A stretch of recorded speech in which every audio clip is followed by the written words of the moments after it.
Pues, buenos días. Agradecemos la presencia de los que están hoy aquí, tomando el tiempo para venir a la presentación de este libro, el libro Comunidades, Futuros y Utopías. No, Comunidades, Utopías y Futuros, Debates para el siglo XXI. Es un libro colectivo que, no solamente porque yo sea parte también de los autores, es un libro que es resultado de un trabajo colaborativo muy interesante, muy fructífero, que tiene antecedentes desde el 2020 y que atravesó por una situación complicada como fue la pandemia, ¿no? Entonces, el mismo resultado del libro es que los futuros son posibles después de contingencias como este tipo de pandemias que nos tocó experimentar.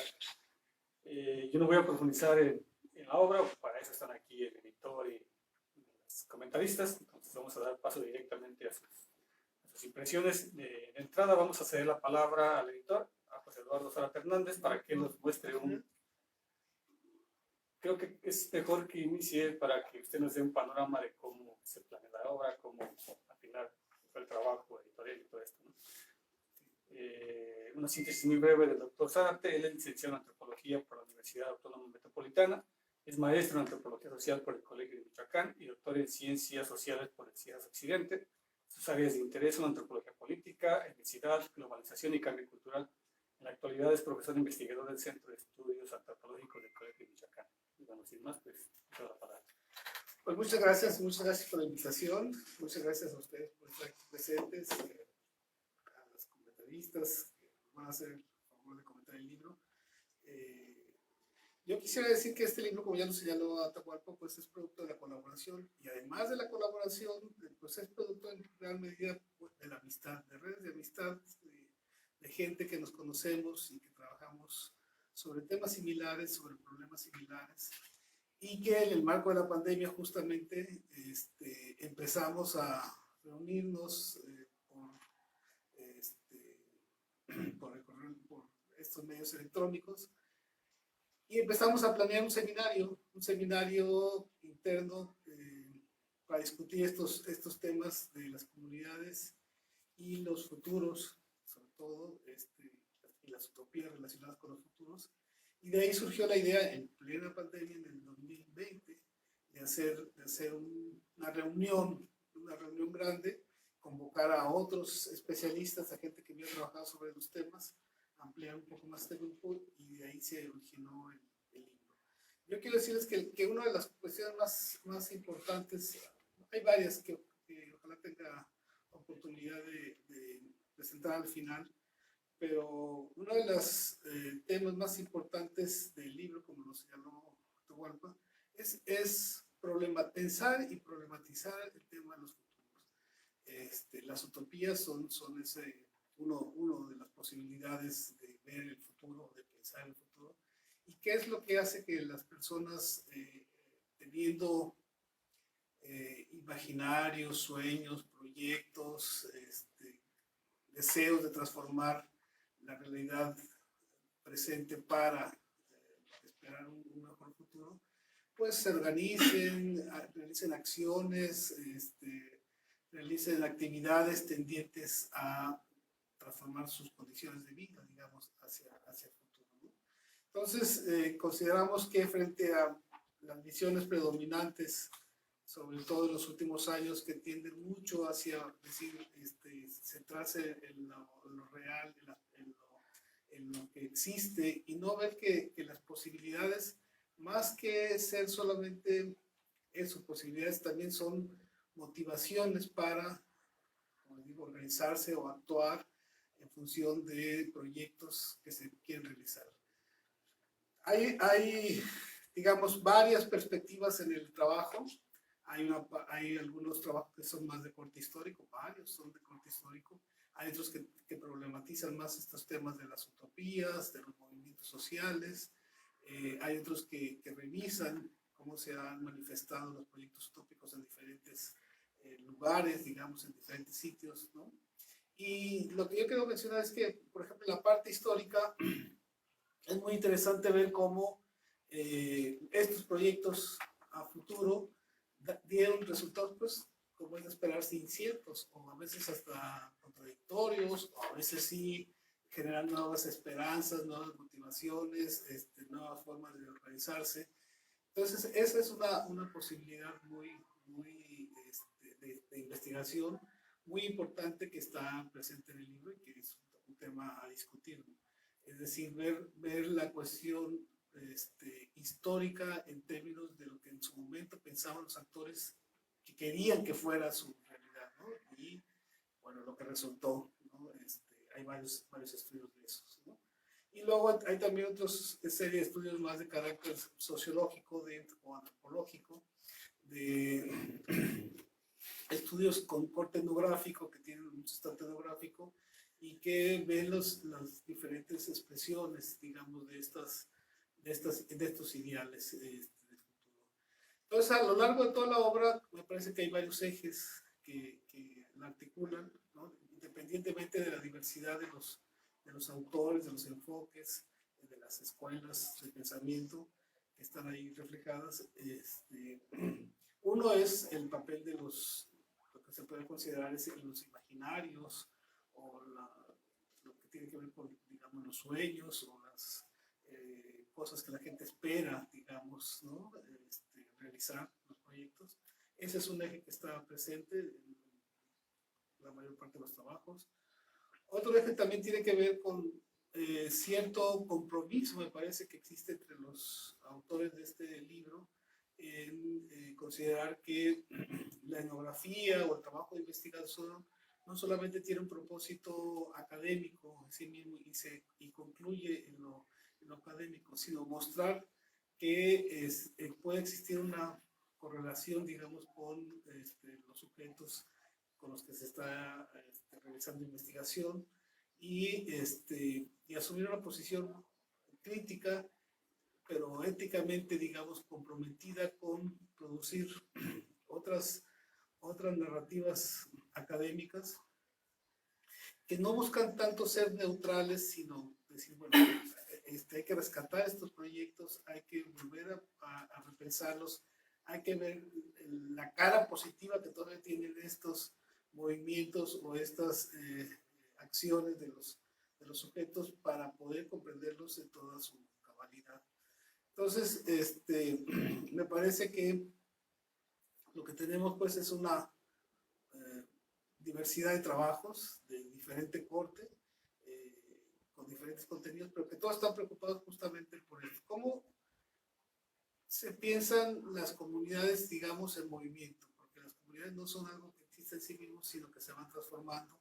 Y el ideal de la gente de formar parte de ser parte de, como diría la teoría sociológica clásica, sentirse parte de, es un tema muy importante que está en el trabajo y espero que esté reflejado en el título.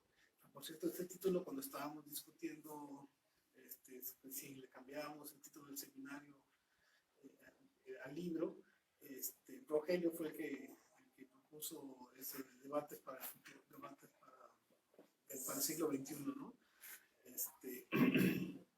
En el sentido que son también trabajos que muestran un aspecto, un momento, una parte de procesos que están cambiando, que están transformándose continuamente, y bueno, nosotros estamos ahí como mostrando una pequeña ventana, una entrada para repensar estos temas de las comunidades, las comunalidades, y cómo se van los proyectos de cambio, y cómo van transformándose.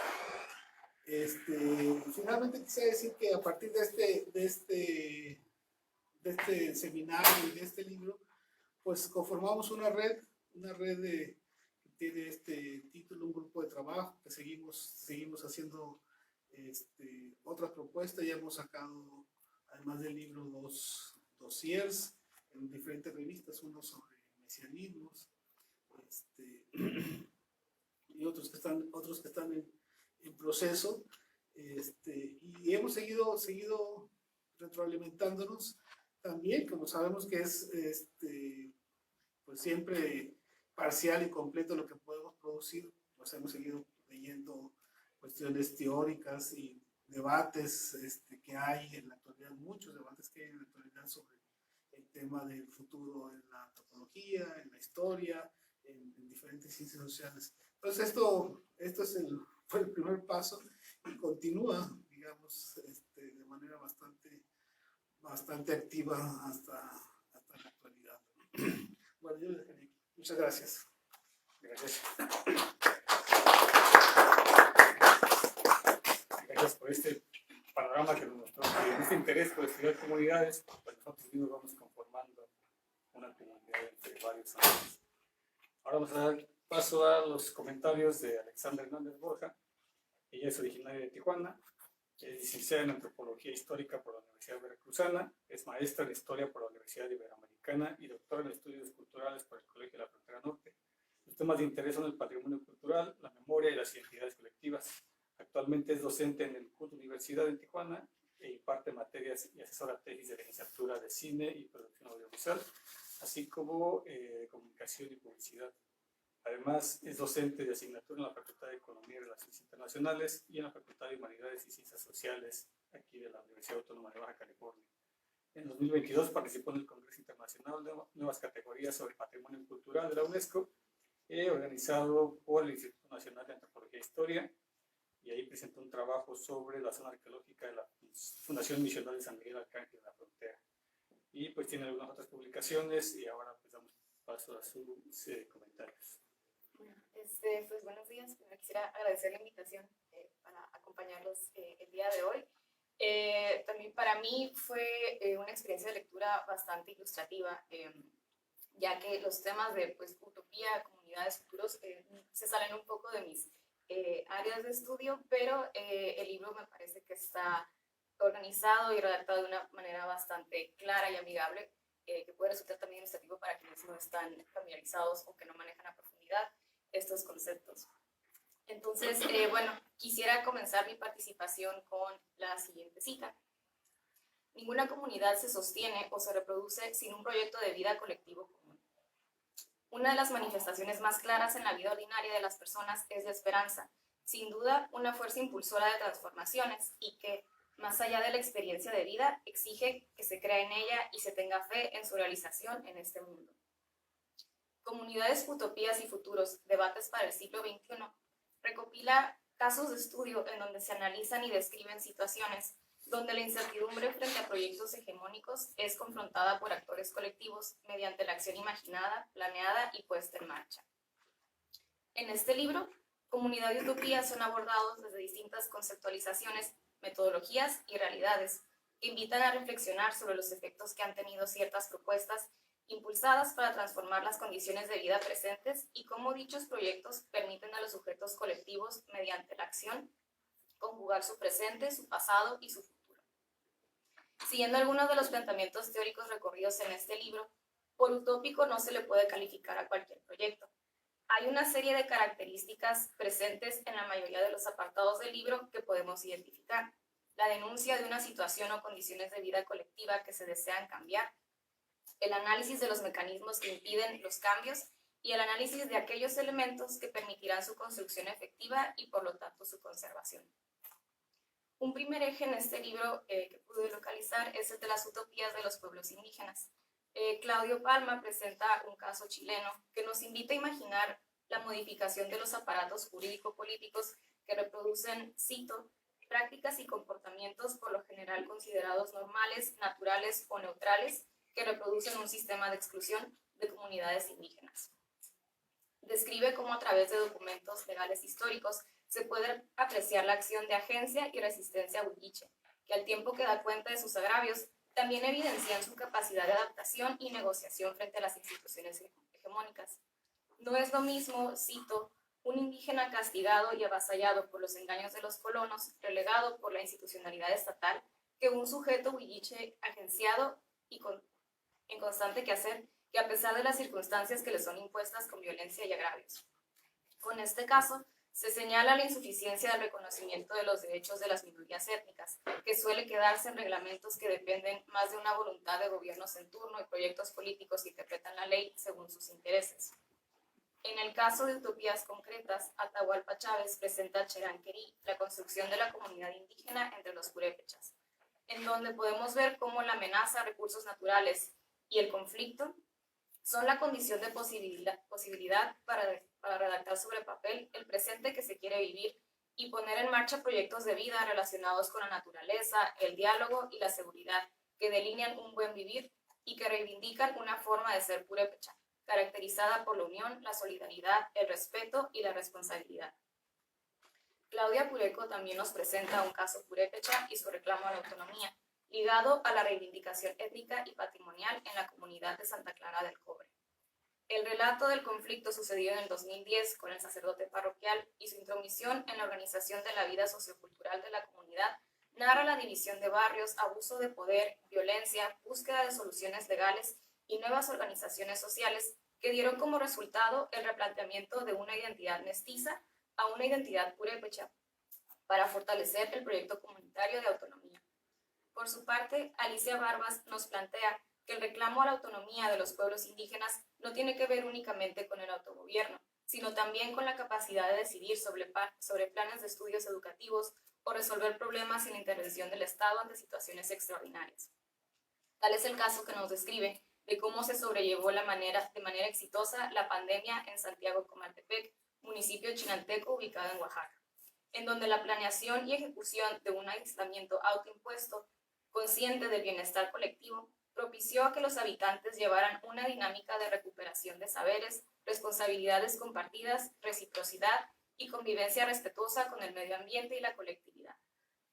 Por su parte, Santiago Bastos y su análisis sobre la comunidad indígena de Mezcala analiza cómo, después de la revolución, este territorio fue amenazado por inmobiliarias, trayendo como consecuencia movilizaciones y renovaciones en la forma en la que se tomaban decisiones dentro de la comunidad. La búsqueda de autonomía llevó a una nueva forma de asumir su identidad indígena por medio de la politización de elementos fundamentales, como la ancestralidad, el territorio, la historia de resistencia y el orgullo.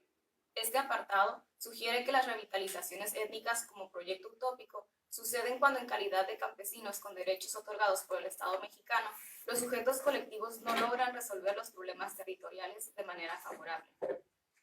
El libro es puntual al mencionar que los proyectos utópicos no consisten en idealizar las formas de vivir de las comunidades indígenas.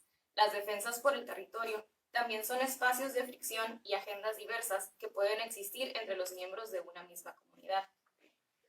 Carlos Alberto Casas presenta un caso en donde este principio de vida indígena en manos de Occidente pasa a tener sentidos y propósitos diferentes de los iniciales.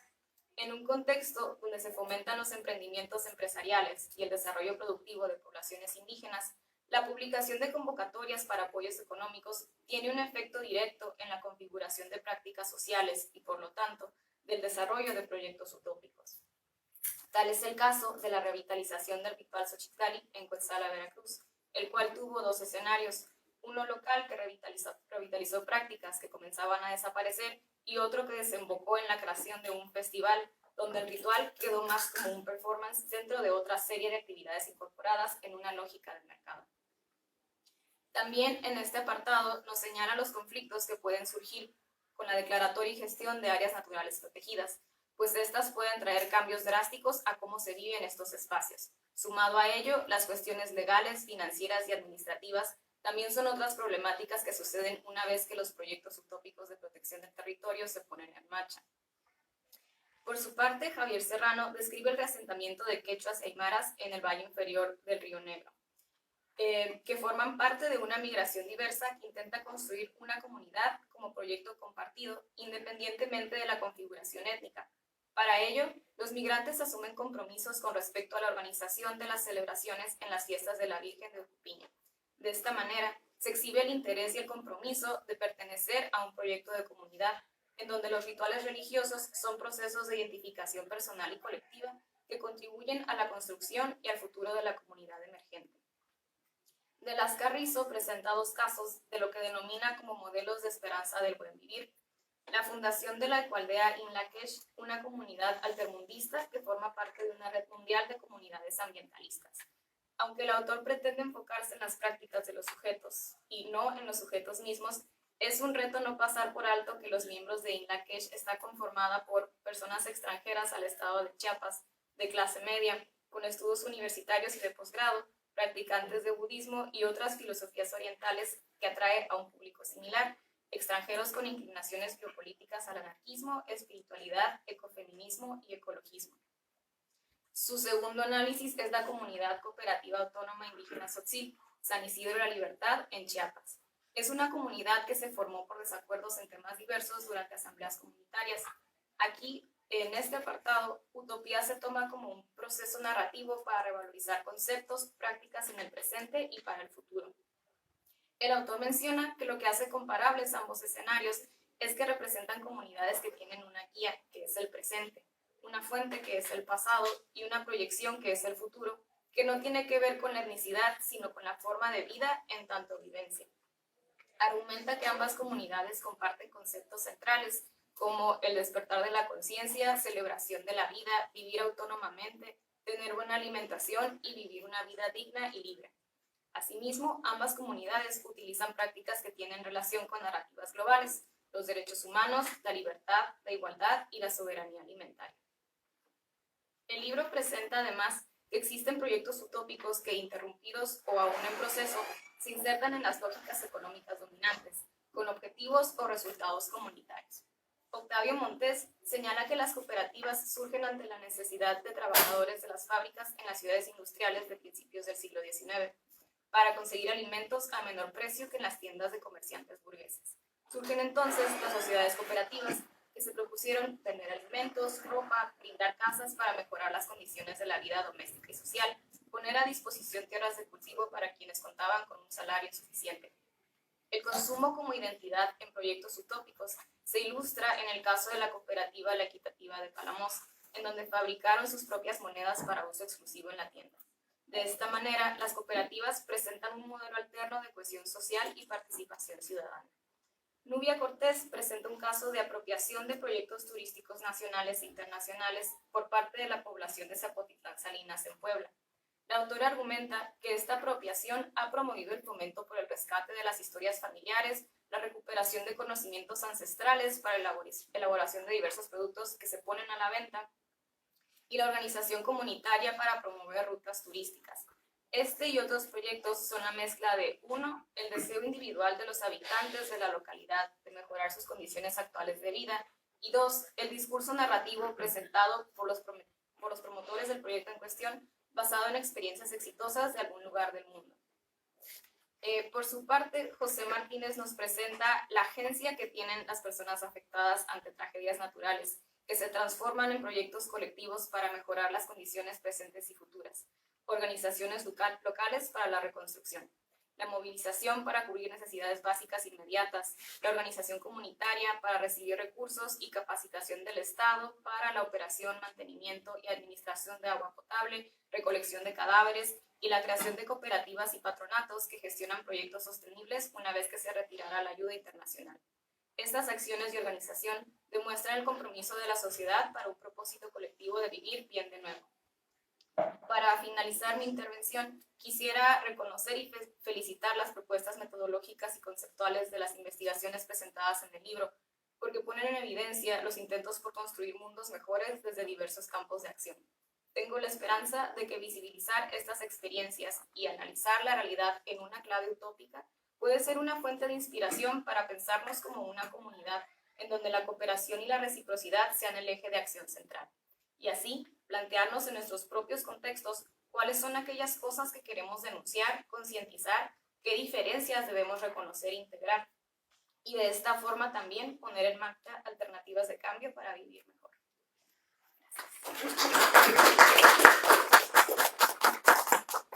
Gracias, Alexandra, por esa lectura tan puntual y sugerente. Me recuerda mucho y lo vinculo con la presentación que se tuvo en Pascua, si no estoy mal, donde estuvo Carmen y estuvo Gerardo. Sí. Donde, resumiendo un poco, ¿no?, y haciendo esta comparación, lo que se puntualizaba era precisamente que hay que partir por entender que las comunidades no están dadas, ¿no? Se construyen, se activan, se reactivan dependiendo de situaciones concretas, dependiendo de qué es lo que está poniendo como en el derecho a los agentes, ¿no?, tanto indígenas como no indígenas, y que algunos pues trascienden más allá de lo local. Algunos se piensan solamente para el presente, mientras que otros tienen proyecciones hacia el futuro. Entonces hay que entender precisamente esta complejidad en la cual se inserta la construcción y la resignificación comunal como mayoritaria en esta obra, ¿no? Y ahora damos paso a los comentarios de Olga Lorenia Vallejo Castorena.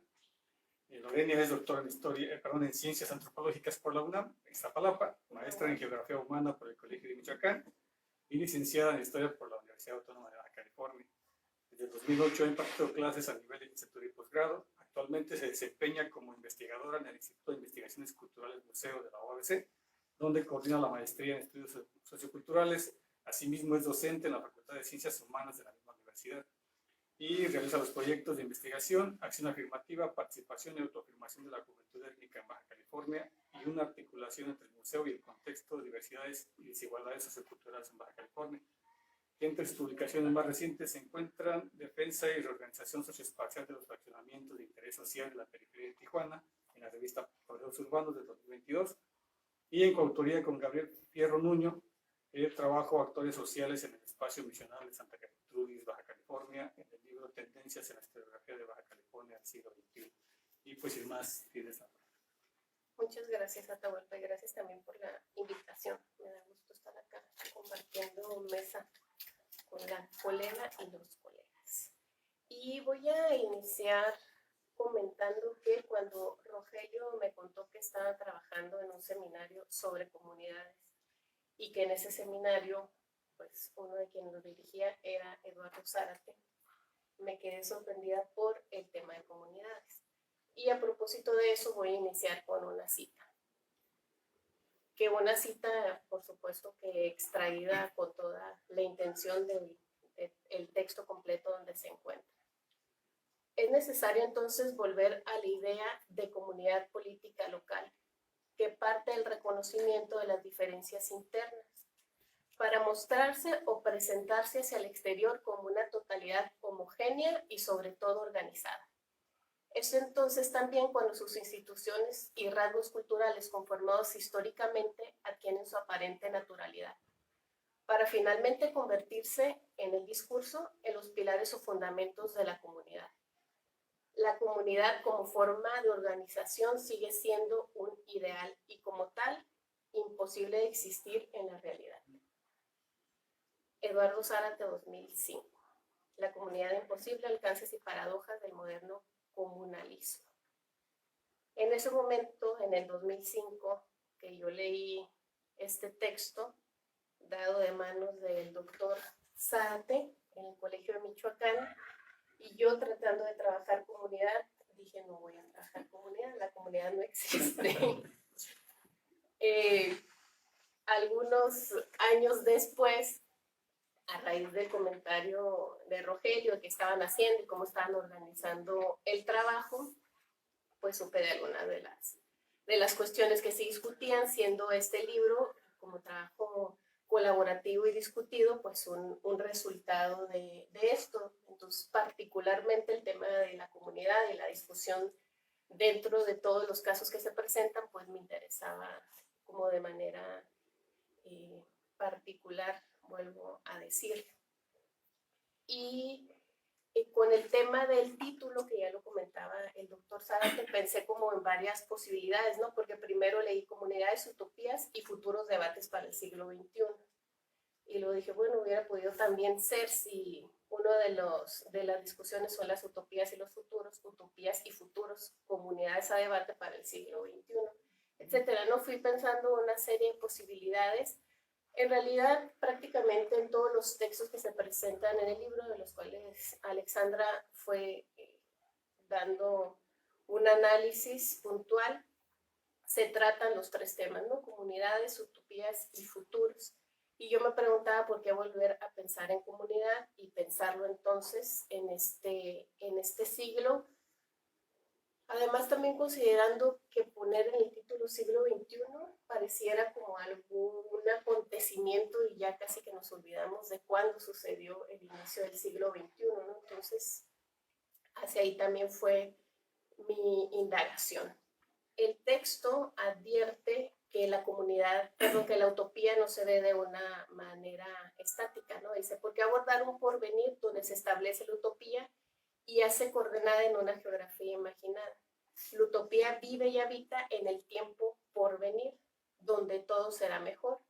pero a decir de los textos contenidos en el libro no debe pensársele como algo pacífico o un proyecto reformista, sino en movimiento, una posibilidad perenne. La utopía no es tampoco una lista de deseos o un wishful thinking, como dice Crotz, ilusiones, sino que tiene que ir a la concreción. El antropólogo establece que lo tiene que hacer para incidir en el curso de la historia humana. Entonces es complicado tomar algo que está pues en aparente movimiento constante para hacerlo concreto y ahí observarla, ¿no? Y observarla a través de la comunidad y pensarla además hacia adelante, ¿no? Como una idea progresiva del tiempo. Debe verse, también en palabras de Crotz, en sus relaciones de causa y efecto que mantiene un presente insatisfecho, es decir, ese futuro que se discute permanentemente en el libro. Y yo me preguntaba, al seguir con los capítulos, ¿cómo aprendemos las utopías si lo que buscamos es la concreción donde las observamos, ¿no? Ya sabemos de inicio que va a ser mediante las comunidades que la vamos a observar, pero ¿cómo la sujetamos sin quererla reducir? Y consideraba que entonces era precisamente la reducción de las escalas, en lo micro, en las microtopías que se comentan, y que Rogelio Ruiz aborda al citar la entrevista de Domanska, mencionando que más que formas totalitarias de concebir el mundo, se deben pensar a ser vislumbradas como la creación de pequeños espacios capaces de transformar el entorno en relaciones más justas y equitativas. Y Rogelio elige para este ejercicio la colonia molocana en el Valle de Guadalupe para ver comunidad y para vincularla al menos a dos utopías. Y cuando iba abordando cada uno de los espacios, de los casos y los argumentos presentados por las y los autores, también consideraba en cómo fueron construidos los textos del libro, siendo que conozco a varias que escriben acá, y por lo mismo sé que son espacios que han trabajado anteriormente, ¿no? Rogelio en el caso de la colonia rusa molocana, Atahualpa por su parte en Cherán, cómo ver metodológicamente y analíticamente lugares, personas, grupalidades que anteriormente ya habían sido discutidas en el caso particular por estos dos autores. Y también consideraba si las comunidades y los espacios de utopía están contenidos en algunos límites espaciales, en algunas coordenadas, cómo son las relaciones hacia afuera, cómo no romper la utopía al estar en un diálogo externo. Y en el texto se van presentando espacios más pequeños, pero hay quienes, por ejemplo, en el caso de las migraciones, pues son espacios amplios y flexibles que funcionan y se caracterizan precisamente por el dinamismo que está ahí dentro, ¿no? Pero algunos de los lugares que se refieren son el Valle de Guadalupe, el Valle Inferior del Río Negro, en Argentina, Cherán, Chiapas, Veracruz, Oaxaca, entre otros. Y de la misma forma, alguna de las preguntas que tenía es cómo también, y ya lo mencionaba, esta idea de futuro está enmarcada en un espacio, en un tiempo, que creo que convoca o nos compete como esta visión occidental del tiempo. Y el texto aborda varios casos de comunidades indígenas. Entonces, si la pregunta fuera cómo se piensa desde dentro, se construye el futuro que tendríamos, ¿no? Porque hay algunos casos de comunidades, de grupos que no consideran esta división del tiempo como lo hacemos nosotros, como símbolos de unidades temporales vividas en tres expresiones. No solo representan una secuencia como lo hace el año, causa y efecto, sino también la presencia simultánea de tres unidades temporales en la convivencia humana. Se diría que pasado, presente y futuro, aunque son tres palabras distintas, constituyen un tiempo único. Cita de Norbert Elias. Las comunidades y su concreción de utopía viven al margen o en relación al Estado-Nación porque éste las aglutina. Aglutina además a las comunidades bajo los mismos criterios, según explica Ruffert, entre ellos un pasado común, tal vez pasados cirílicos, como escribe Atahualpa. Lo que posiblemente no puede prever el Estado en todos los casos es ese futuro no común entre las diversidades, pero sí coincidente entre quienes deciden llevar a la práctica un proyecto por cumplir, como el que encuentra Alicia Barabás en las luchas emprendidas por los pueblos originarios, que descolonizan el poder impuesto por el orden colonial.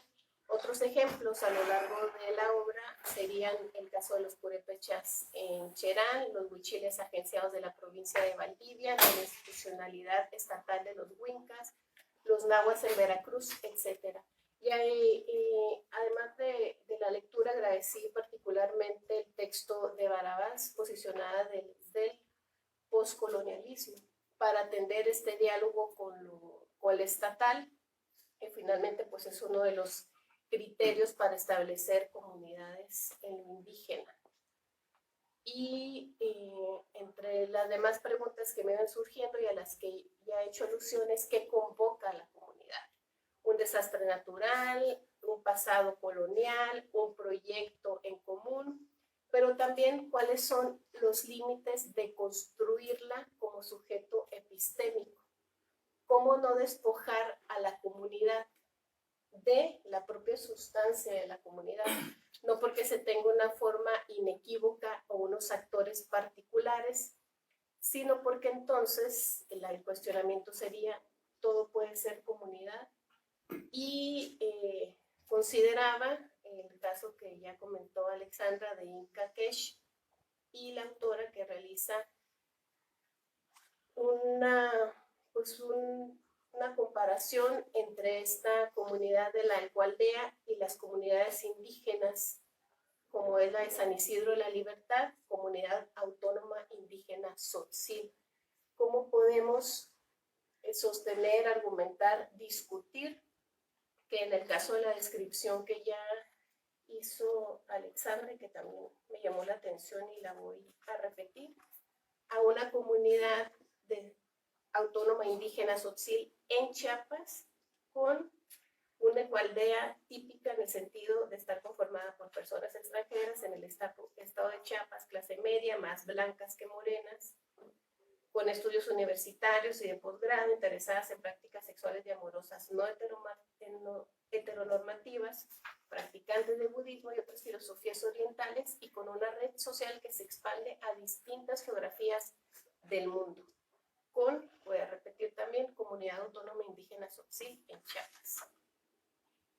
Esta eran parte de las discusiones que les comento, me vienen para poder seguir con la lectura del texto, el cual, por supuesto, recomiendo para leer de manera tranquila, no en medio de un proceso de concurso de plaza por mérito, pero porque cada texto en sí tiene mucha información, muchos argumentos, unos casos presentados en extenso, lo que creo que nos podría llevar también a pensar el texto en su sentido, digamos, completo. Son estas otras relaciones, o tal vez como ustedes trabajaron en este seminario, y en el libro además se nota que tiene un hilo argumentativo que les permite ir desglosando la comunidad de la utopía y los futuros, pues como también en las introducciones o tal vez en un final del libro tener este diálogo como la concreción que se pide para las utopías. Esa sería mi intervención. Gracias.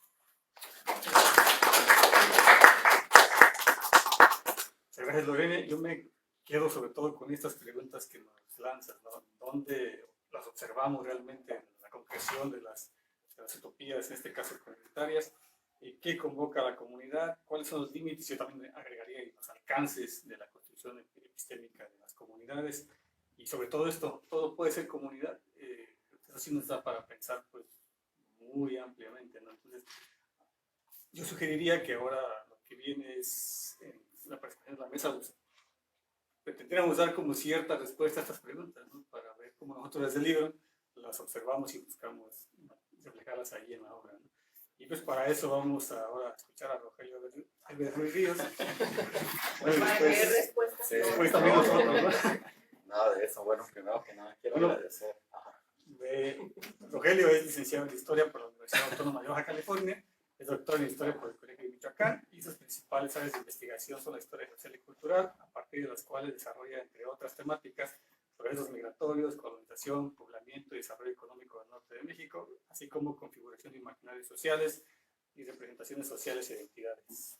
Gracias. Todo eso está relacionado. Bien, muchas gracias. Agradezco primero a Eduardo, Moreno, Alexandra, que nos estén acompañando esta tarde, desde luego Atahualpa, por organizar y coordinar este evento dentro del seminario propio del instituto. A ustedes por su presencia. Algunas de los autores, las autoras del libro nos están presenciando en la transmisión o nos van a presenciar. Entonces también les saludo remotamente. Bien, más que respuestas, aquí hay muchas preguntas. Lo primero es enfatizar que es el primer producto, ya lo decía, no voy a repetir algunas cosas.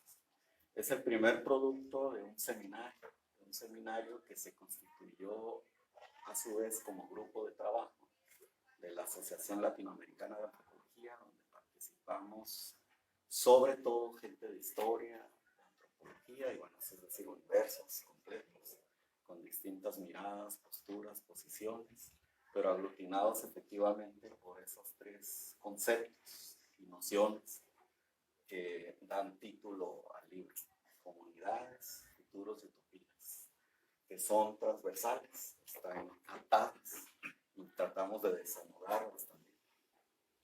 En ese sentido, voy a remarcar dos palabras que han mencionado distintamente. Lo mencionaba, por ejemplo, Eduardo desde el principio. Se trata de repensar, es decir, las miradas académicas en este caso, y también desde el activismo o desde los movimientos sociales sobre las comunidades, pues prácticamente podríamos enunciar que surgen con el interés mismo de la sociología, de la antropología, de la historia. Y la cuestión de las utopías, que había suscitado bastante revuelo académico a inicios del siglo XX, recordemos el texto toral de Karl Mann, Ideología y Utopía, que ha tenido numerosas revisiones a lo largo de las décadas. Podría decirse que cayó en descrédito, en desuso, se volvió menos relevante en la década de 1990, todavía bien entrado el siglo XXI. Pero el estado de la cuestión marca o determina que hay una recuperación de ese término. En buena parte, ese descrédito de la utopía se debió al llamado giro espacial, que desplazó la cuestión de la temporalidad histórica, atada o ligada sobre todo a cuestiones de colonización, de globalización, del logocentrismo. Y por otro lado también esos futuros inciertos, distópicos, que se proclamaron desde el escepticismo y el pesimismo de las posmodernidades, sobre todo en los años de 1980 y 1990. No es fortuito que fuera en esa temporalidad cuando se marcó o determinó el fin de la historia, o los fines de la historia, porque fueron desde distintas posiciones. Pienso, por ejemplo, en la clausura cognitiva que declaró Kate Jenkins en sus textos sobre historiografía, donde proclamaba que la historia ya no podía aportar más, ya había que buscar nuevas formas de historiar, nuevas temporalidades para poder, y nuevas formulaciones o principios desde la ética, inspirado en Derrida, para poder buscar salidas a esas aporías o a esos califones en los que nos habíamos encerrado. No había un futuro promisorio. Pero nuevamente, con el desdibujamiento o la pérdida de fuerza gravitacional de las posmodernidades, otra vez vemos renacer un interés académico en las utopías y en apuestas por el futuro. Pero apuestas por el futuro ya no solo centradas en los metarrelatos, que demostraron su ineficacia, su inconclusión, o que desanimaron a la mayor parte de quienes se movilizaron detrás de esos principios ideológicos. Es como Eva Domainska, entre otros y otras, ha mencionado, son futuros donde hay lugar nuevamente a la esperanza, pero desde entornos inmediatos, que a su vez se reconoce que están relacionados, que interactúan. Y es ahí donde viene otro de los términos que han mencionado, que son centrales y que han estado siendo recuperados dentro de la antropología, la historia y las ciencias sociales, y en particular en las orientaciones poshumanísticas, que es el movimiento, la interacción o la interacción, por usar términos de Karen Barad, pues es el movimiento donde están constituyéndose y cobrando visos ontológicos esas comunidades que, si las analizamos o reducimos nada más su análisis a principios o postulados hermenéuticos, pues podríamos concluir que solo existen en términos discursivos, retóricos, representacionalistas. Si le damos o lo ocultamos desde miradas ontológicas, hay lugar para la existencia, pero no es una existencia predefinida, no es una existencia preexistente a esas relaciones que le dan forma. Y es en esas relaciones, es en esa interacción e interacción al interior y hacia el exterior de aquello que definimos como comunidades, donde cobran justamente su presencia, se materializa y se concretan en realidades que desde luego tienen y abren posibilidades infinitas, entre las que incluye también, o está también, la desaparición, el desmantelamiento, la desestructuración. En ese sentido, el movimiento, el repensar, abren esas posibilidades de análisis también para otra cuestión que está atravesando este texto, que es el de las formas muy particulares y específicas en que nos relacionamos con el tiempo y sus temporalidades, que es otra de las grandes preocupaciones historiográficas en los últimos 20 años, el de concebir y dar lugar a formas de concebir el tiempo que se salen de aquellos principios establecidos o parámetros establecidos desde la historiografía por los historiadores, y al cual también se han adherido sociólogos, sociólogas, gente de la antropología y de la geografía. Hay otras temporalidades, otras concepciones del tiempo que coexisten simultáneamente, y de ahí esa frase tan célebre, me atrevo a decir ya entre historiadores, de lo simultáneo de lo no simultáneo. Es decir, todo lo planteaba en el reciente texto publicado de su autoría, Cronos, donde señala que compartimos un mismo presente, pero dentro de ese presente también coexisten distintas formas de relacionarse con él, distintas formas de observar el tiempo y de transitar en él.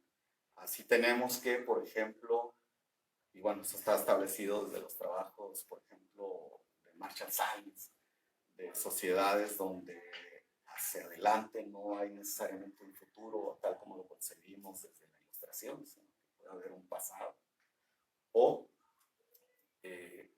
está expresado también en viejas formas, como dichos que recupera, por ejemplo, Svetlana Bon en El futuro de la nostalgia, donde señala que en Rusia hay un dicho que establece que es más difícil pronosticar el pasado que el futuro.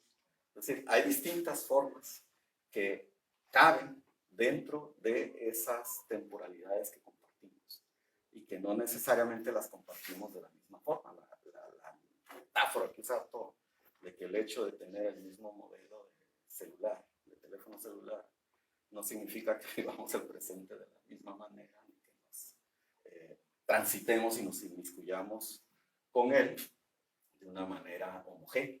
Y creo que ese tipo de cuestiones están implícitas dentro de estas discusiones, a veces de manera consciente, a veces de manera inconsciente, y son parte de los debates que están en boga, planteándose, replanteándose en algunos círculos académicos, y que espero no tengamos que esperar 30, 40 años, como suele suceder, para que aterricen en las aulas y en las trincheras universitarias. Eso podría decir por este momento. Gracias, Rogelio. Entonces, Bueno, pues agradecerles las presentaciones. Realmente fueron muy buenas las dos presentaciones, porque plantearon pues una serie de temas que están en el libro, y efectivamente hay temas que se presentan como propuestas, como resultados, pero hay otros que son abiertos, digamos, como señaló Lorena. O sea, hay cosas que también para nosotros son realmente retos para seguir explorando, y estamos, digamos, continuamos en eso. Como esta cuestión de las temporalidades, efectivamente, no se trabajó, no hemos trabajado todavía lo suficiente, digamos, sobre este tema, pero estamos bastante conscientes, ya lo señaló Rogelio, sobre la persistencia de diferentes temporalidades, y que nos crea pues un problema teórico-metodológico, por ejemplo, a los que hacemos trabajo empírico, trabajo de campo, trabajo etnográfico, porque siempre lo que observamos pues es, digamos, el presente, lo que está ahí. Entonces, ¿cómo comprender que efectivamente están conviviendo diferentes tiempos o diferentes temporalidades, a veces en un solo espacio? Hay ya algunos ejemplos que Rogelio ha señalado, pero también lanzamos esta propuesta de que, bueno, no hay que perder, digamos, la esperanza, sino que hay que entrarle a este tema que señaló Lorena y Atahualpa, de las relación entre las utopías y las ideologías, ¿no? Que están de Mannheim, ¿no? Que son, él mismo se planteaba este tema, y decía pues que empíricamente era un grave problema para una ciencia política, para la construcción de una ciencia o de un conocimiento científico de la sociedad, porque nos enfrentamos con problemáticas que solamente están pues en el imaginario, pero que están actuando, que están interviniendo. Entonces, seguimos en esa exploración. Creo que una de las intenciones del libro fue también abrir discusión, porque también el tema de los futuros se explora mucho desde, pues se ha explorado bastante la literatura, la ciencia ficción, disciplinas más abocadas a la especulación, digamos, ¿no? Como las finanzas o cosas así, y poco se ha explorado desde lo micro, desde lo pequeño, desde lo local, digamos, ¿no? También las grandes utopías que han terminado en distopías han sido bastante estudiadas y promovidas todavía, ¿no? O sea, la utopía de que la ciencia podría finalmente resolver todos nuestros problemas por decir algo, de salud o de convivencia humana. Todos siguen existiendo la tierra, las enfermedades. O sea, todas esas utopías que en algún momento se plantearon, ¿no? O que por decir algo,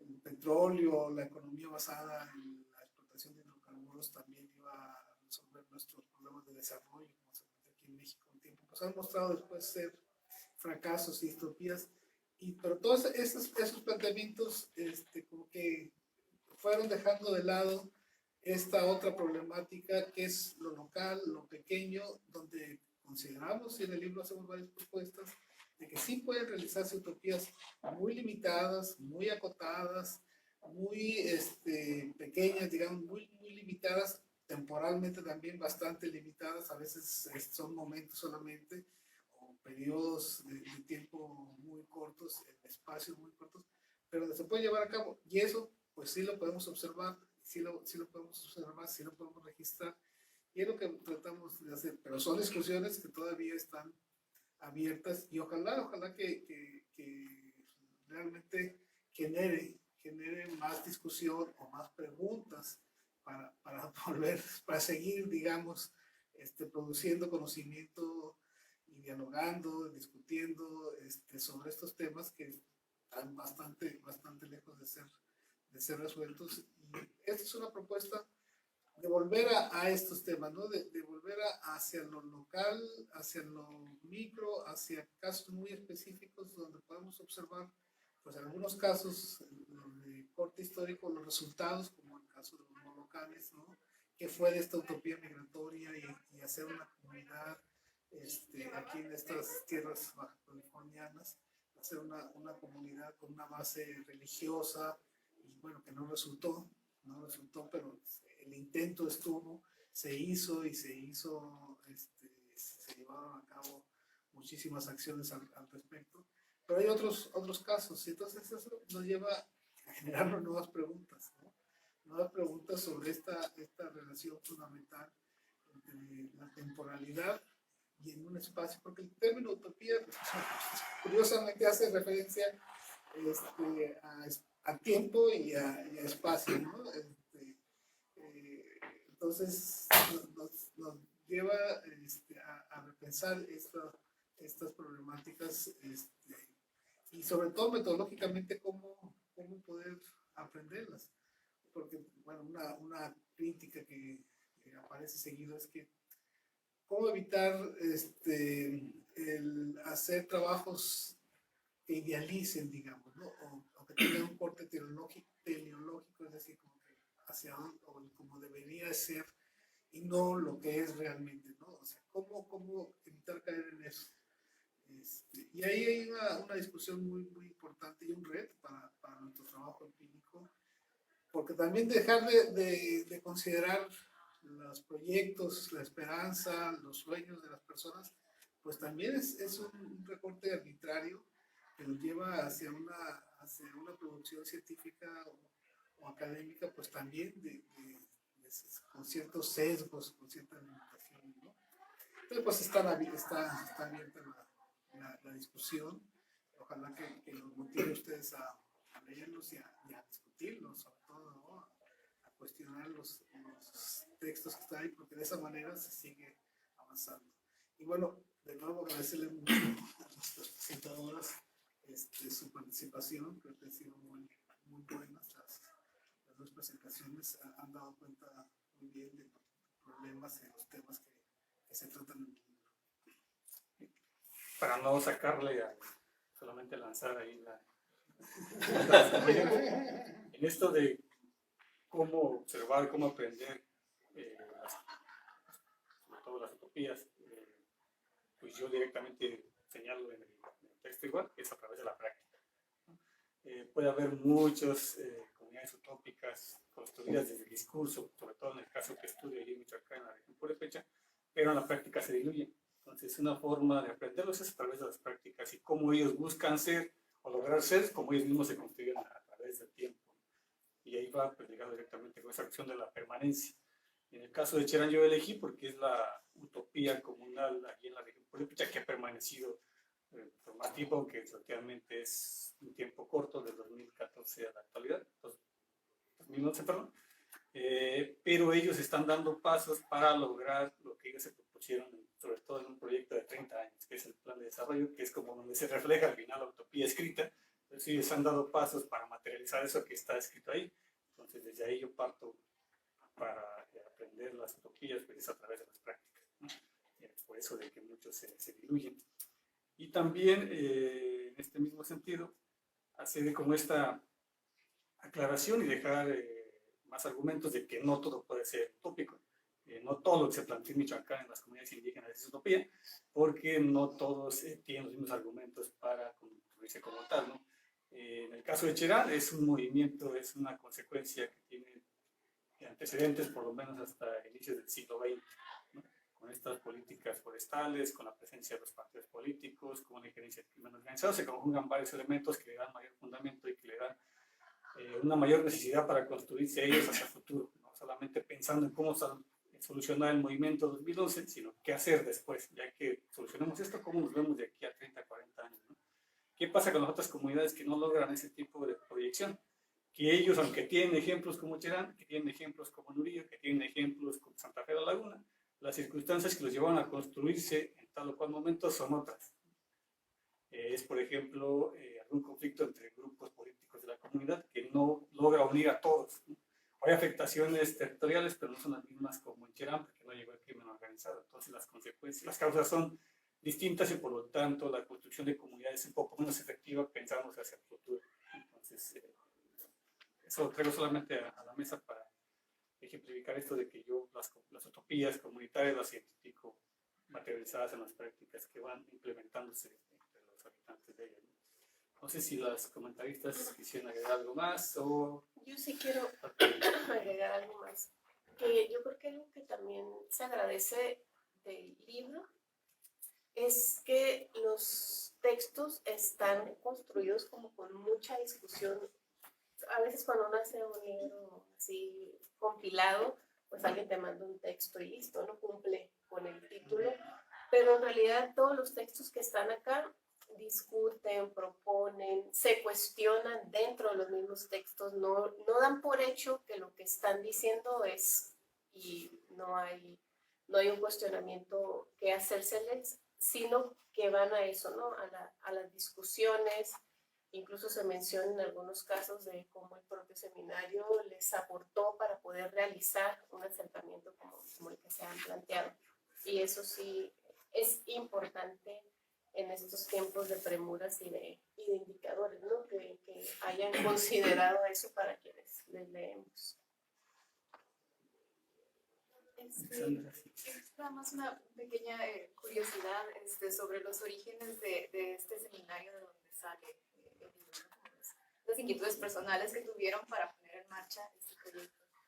Pues los orígenes es, bueno, Atahualpa fue parte de los orígenes, pero en el 2018, creo que fue el 2018, se acercaron a mí por diferentes razones. Javier Serrano, de la Universidad de Río Negro, Argentina, que quería platicar conmigo, yo no lo conocía y platicamos sobre este tema. Era lector de la tesis de Atahualpa aquí, parte de sus sinodales de su examen, y de otro colaborador que es de Velázquez Rizo, Chiapas, también el mismo año, y creo que con unos meses diferentes también fui lector. Además, por esos tiempos, quizá porque ocurrió así, a lo mejor un mencionito o algo, Carlos Casas me mandó un artículo para que se lo leyera y se lo comentara porque lo quería enriquecer para publicarlo. Era sobre los rituales, pero también más cosas, no era artículo. Y entonces yo vi que había muchas similitudes entre las cosas que estaban trabajando ellos. Y yo le comenté a Javier que se pusiera de acuerdo con Velázquez para que hablaran entre ellos. Le dije, oye, lo que tú traes y lo que está haciendo se parecen mucho, ¿por qué no hablan entre ustedes? Después ellos me hablaron y me dijeron que querían hacer un seminario. Entonces dije, pues adelante, invitamos a Atahualpa, que ya lo conocía, que está trabajando sobre comunidad, a Carlos Casas también, y luego a Rogelio, y luego me acordé de otros exalumnos y conocidos, gente que estaba trabajando más o menos temas similares, y les comenté si querían participar en un seminario. Tuvimos como 3 reuniones antes de la reunión grande, sí, algunas más chicas, otras ya un poco más grandes, donde expusimos nuestros proyectos de lo que queríamos trabajar, cómo queríamos, qué es lo que teníamos en mente, y se hicieron comentarios, se mandaron resúmenes, y luego hicimos otra reunión, y luego ya programamos, todo eso fue como en el 19, principios del 20, para finales del año, un seminario virtual, porque tenía que ser así. Invitamos a otras gentes como Esteban Crotz, que lo conocíamos, que ha trabajado mucho el tema de las utopías, Alicia Marabás, que tiene varias obras sobre utopías indígenas y movimientos indígenas, y a otras personas que consideramos que podían enriquecer nuestra discusión. Y así realizamos el seminario y luego empezó el proceso del libro, pero también seguir la red,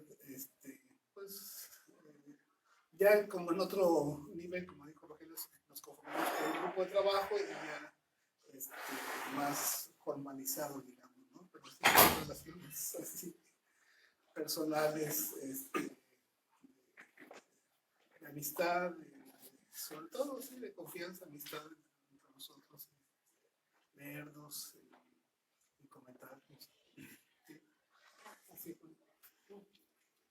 Sí, es de resaltar ese trabajo previo de la publicación del libro, que sí son trabajos pues, de mucha discusión, y pues sí nos esforzamos por retomar lo que nos comentamos los compañeros, miembros del mismo grupo que estábamos formando, y como bien comenta el doctor Zárate, de otros especialistas que llegaron ya a comentar trabajos que estaban como más en forma, pensando en publicación. Entonces, 2 años de discusión tiene antecedente este libro, entonces, pues, un tomatazo, pues, muy buen libro, ¿no? Te recomiendo su lectura. Sí, sí, la Y bueno, es recomiendo. el primer producto. Ya en este momento hay 2 y uno está ya en dictámenes, tengo entendido. El segundo producto fue el dossier que mencionaba Eduardo, la revista Relaciones del Colegio de Michoacán, que apareció, bueno, fue publicado en julio, está en línea, y es sobre milenarismos y mesianismos que tienen relación también Con las utopías. con las utopías y con los futuros, tanto a nivel colectivo como casos muy individuales, a partir de figuras concebidas como mesiánicas. Y hay un tercer dossier que está, yo creo que ya debe ir muy avanzado, me tocó, nos leemos entre nosotros, discutimos entre nosotros y nosotras. Entonces a mí, por ejemplo, ahí no participo como autor en el tercer dossier, pero me tocó dictaminar, también en Pares Ciegos, y es el de la revista de antropología de Buenos Aires, creo que es de la UBA, Runa, que está también en ciernes. Estamos también ya apostando a que nos aprueben un dossier en la revista Encartes, que es en línea, CIESA, que también recoge colaboraciones, y todas estas colaboraciones son alimentadas o retroalimentadas por discusiones horizontales, a veces inacabables, cansadas también, que pues están siendo bastante fructíferas, productivas, y que para nuestra fortuna pues tienen bastante futuro, y nos llenan de esperanza y crean comunidad. Esperemos que esta red se convierta en una comunidad. Sí, Por ahí. Del público, alguien que tuviera sí, por favor. pregunta, el precio del libro, ¿no? Los pueden escribir. Christopher y Jorge. Gracias. Yo quería preguntar por el criterio de qué se considera como una utopía, también como una microdefensa de por los metarrelatos, como personas como aferradas, podríamos decir, o herederas de esas tradiciones, se buscaban utopías, pero en un sentido más universal, ¿no? Comparado con el local. Pues porque desde cierta óptica, ¿no? Que a lo mejor alguien me quiere tirar un zapato, no digo aquí, pero en otros contextos, por decirlo, pero pues, por ejemplo, China actualmente, o la misma Cuba, se podría considerar como utopías, a pesar de todas sus contradicciones y dificultades, pues, sobre todo comparado con un país como México, ¿no? Donde hay pues, todo el narcotráfico y esos otros problemas. Entonces, pues, sí me queda esa cuestión, ¿no? Que seguramente en el libro está más esclarecida, pero como todavía no tenía la oportunidad de leerlo, quería ver si me podían comentar un poquito este criterio de qué es una utopía y si a lo mejor también alguien identificó alguno de los proyectos más ambiciosos dentro de estos textos que se han recopilado, como también por el asunto de comunidad, ¿no? Porque desde otra perspectiva también se podría pensar que a lo mejor estas utopías que se presentan están limitadas a comunidades pues específicas, ¿no? O locales, de las cuales las personas que somos pues, habitantes de las ciudades, que no tenemos unas raíces así comunales o culturales más arraigadas, pues no tenemos forma de tomar parte de ellas, ¿no? O se dificulta su creación en estos espacios donde está la sociedad más individualizada. Entonces, pues esas preguntas tenía como de criterio de utopía y los alcances, o a lo mejor también indicaciones de cómo facilitar esta creación de comunidades que permitan la utopización de la sociedad. Gracias. Felicidades por el texto. Esperamos poder leerlo. Está bueno, gracias. Aguanta de estudiante. No es una pregunta, pues un comentario. Tiene que ver con. Me parece bastante sugerente esta perspectiva, estos enfoques, ¿no? Sobre el futuro, precisamente en las comunidades. Sobre todo pensando en que es una perspectiva, me parece bastante potente, porque permite la transdisciplina, ¿no? O la interdisciplina entre antropología, historia, sociología. Y pensando un poco en que también se empolva o permite nuevos enfoques sobre la historia, ¿no? Porque se pensaría que hablar sobre historia del futuro es como una historia contrafactual, ¿no? O más bien qué pasaría, ¿no? Como empezar a...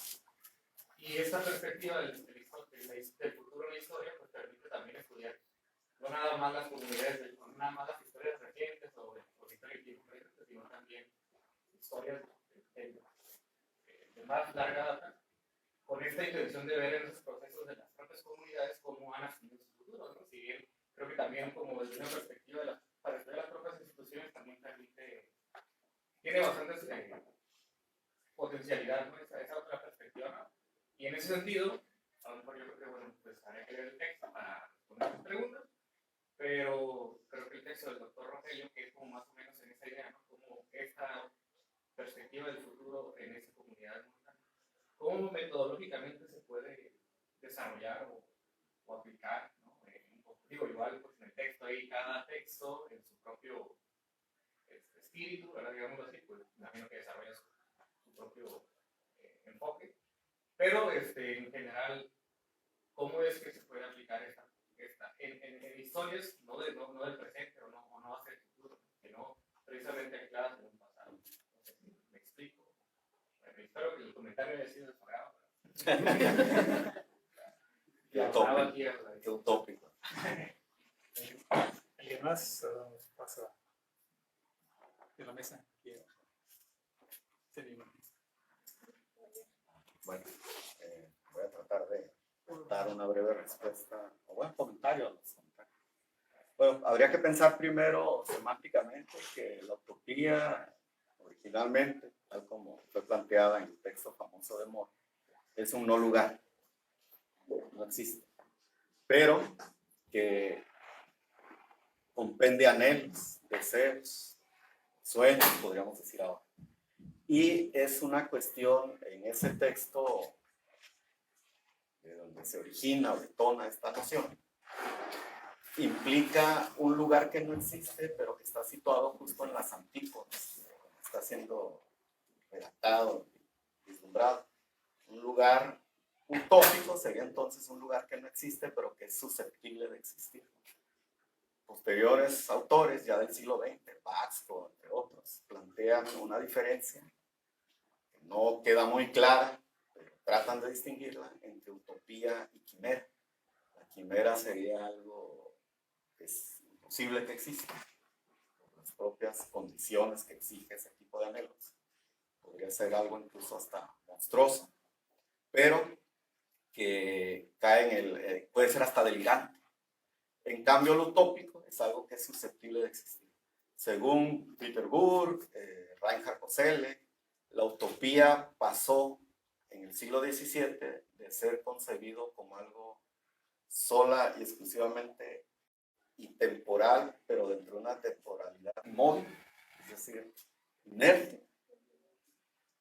En el siglo XVII empezó a ser concebida ya y anclada en el tiempo, ya no solo en lo espacial, un lugar que no existe, pero que está por allá, en las antípodas, en otro extremo de nuestra realidad. Y a partir del siglo XVII empezó a ser concebida en términos literarios, en el tiempo, un tiempo que se dató en el futuro, como un ideal a alcanzar, por el cual había que trabajar. Y a partir de ahí empezó una resemantización, es polisémico, qué palabra tan común y tan recurrente que trata de sacarnos de apuros, pero eso es decir, tiene distintas concepciones. La utopía podemos ahorita concebirla tal como está planteada y recogida en ese libro, en distintos términos. Podemos ubicarla en el pasado, como en mi caso hice para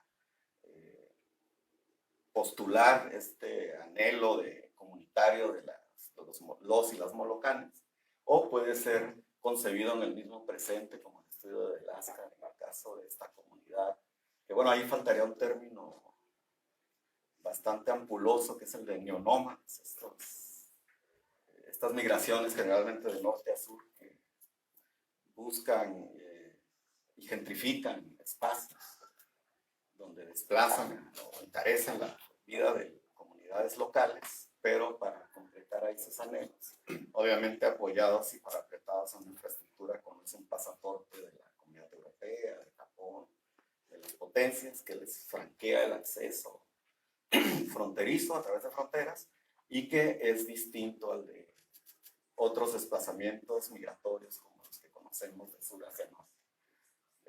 Entonces, en ese sentido, hay utopías en el presente y también, desde luego, no pierden ese signo de algo que es construible en el futuro, como sería o correspondería a todos esos relatos emancipatorios que florecieron entre el siglo XIX y el XX, donde apostamos a la tecnología, a la ciencia, a la modernidad, a la modernización, a las ideas, a los cultos, cualquier cosa que nos construya y nos depare el paraíso más adelante si hacemos las cosas como suponemos que las debemos hacer. Y también, desde luego, es un término y un concepto que tiene, desde luego, sus connotaciones políticas. Pienso ahorita en las utopías de Clara Brugada, Ciudad de México. Son espacios, en términos Foucaultianos, heterotópicos, es decir, que saltan de la normalidad, de la regularidad. Y en el caso de lo que planteaba Jorge, bueno, yo traté de situar dentro de un conjunto de lecturas y de autores, autoras, que están justo generando discusión sobre las relaciones entre utopías y futuros, y siempre planteadas desde las relaciones con el tiempo. Traté de situar, partir de algo que había detectado desde que elaboré la tesis sobre los rusos, que realicé, que terminé hace unos años, que es primero a partir de la convergencia de dos utopías. Una de ingeniería social planteada por el Estado mexicano, que tiene correspondencias en prácticamente toda Latinoamérica, que es el de trazar políticas demográficas, políticas económicas, de desarrollo, desarrollistas, modernizadoras, en los que buscan un modelo de ciudadanía y un modelo de comunidad. Apostaban, por lo tanto, bajo criterios raciales, etnocéntricos, apostaban a que la inmigración europea iba a impulsar el desarrollo y la civilización, entre comillas, y modernización de las poblaciones locales en México, en ciertos territorios. Y a su vez, esa utopía se encontró o fue encontrada por la utopía molocana, que si bien no era totalmente opuesta a esa, sí lo que ellos buscaban en sus migraciones, también impulsadas por un conjunto de cuestiones económicas, políticas, de disensos religiosos, lo que ellos buscaban es encontrar un lugar justo alejado de la modernidad y de la modernización, en el que pudieran vincularse a mercados, pero permanecer como un grupo endógamo. Ahí hay un choque de utopías. Entonces, bajo estos criterios, traté de situar cómo esa comunidad en un momento encontró ese espacio que consideraron propicio, pero desde luego no existiría ni la sociología, ni la historia, ni la antropología, si no hubiera algo llamado contingencias o acontecimientos. Es decir, una cosa es lo que estamos planteando y lo que resulta pues, siempre va a ser algo distinto. Y ese espacio que encontraron en algún momento apropiado, en cuestión de años, cambió, y cambió de una manera bastante acelerada, sobre todo porque México es un país que en ese momento nació y concretó un programa revolucionario, que movilizó mentes, almas, instrumentos y tierras. Entonces, ese futuro es lo que yo planteo que los alcanzó. Es decir, lo que buscaban escapar terminó por alcanzar. Y bueno, ahí es donde planteé y situé mi texto en este caso. Sí. No, bueno, yo más que hacer, agradezco mucho comentarios y las preguntas, qué bueno que nos motivó a preguntar, a comentar. Y bueno, además quería comentar ya además de lo que dijo Rogelio, sobre esta de las grandes narrativas y las utopías, este tema que pues sí sigue siendo un tema de discusión porque pues las grandes, digamos, las grandes narrativas y la utopía, así como en general, como se planteó en Moro, quizás antes en Platón y después en otros autores, que se convirtió finalmente en un género literario, planteaban una transformación total y absoluta de la sociedad. Ya, incluso, pues, la abolición del tiempo, así como representaban una transformación absoluta en términos económicos, en términos políticos, en términos sociales, en todos los aspectos. Se suponía que esa era la realización utópica, digamos, ¿no? Entonces, a partir de esta gran idea, pues se realizaron movilizaciones, grandes transformaciones, las grandes revoluciones, pero después vino una crisis y una crítica muy fuerte, ¿no? Sobre todo relacionada con los efectos como muy autoritarios y en cierta medida distópicos, porque ninguna utopía ha sido como capaz de transformar toda la realidad, ¿no? Siempre existen contingencias, siempre surgen otros problemas. Entonces se hizo un cuestionamiento muy fuerte al pensamiento utópico y en gran medida se desplazó de su lugar en las ciencias, en la discusión de las ciencias sociales, en el sentido de que pensar en estas grandes utopías y en las grandes narrativas generalmente llevaba a resultados pues distópicos o lo contrario de lo que se pretendía, porque era como casi imposible transformar la realidad. Frente a estos planteamientos y a estas críticas vinieron respuestas, digamos, de otros autores diciendo que, bueno, que entonces la única manera de realizar la utopía y donde se puede observar, pues siempre son, aun cuando sean naciones, digamos, como los que mencionaste, ¿no? O localidades, pues son siempre espacios acotados, ¿no? Acotados así que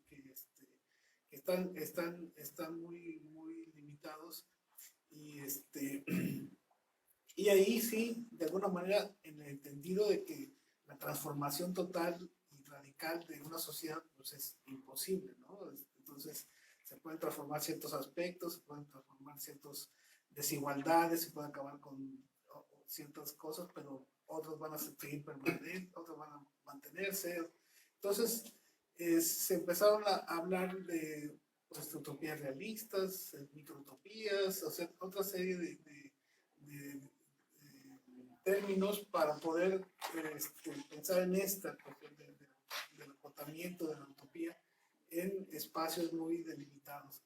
Pero también ocurre este fenómeno que mencionó Rogelio, que el concepto mismo de utopía fue dejando de estar relacionado a un lugar y relacionarse cada vez más con el tiempo, con el futuro, ¿no? Así como algo distante, pero a lo cual se quiere acceder, pero que siempre, como el horizonte, como decía que no se va alejando, ¿no? Siempre que se quiere, pero que eso motiva a que vuelvas a seguir avanzando, ¿no?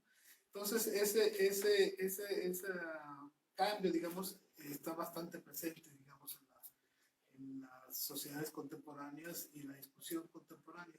Otro tema que sale es esta cuestión del individualismo, ¿no? Si el individualismo no puede, a partir del individualismo no se pueden construir, digamos, comunidades o otro tipo. Yo estoy convencido de que el individualismo realmente es una excepción, ¿no? Es una situación bastante excepcional que corresponde con nuestra realidad, con la sociedad moderna, y es bastante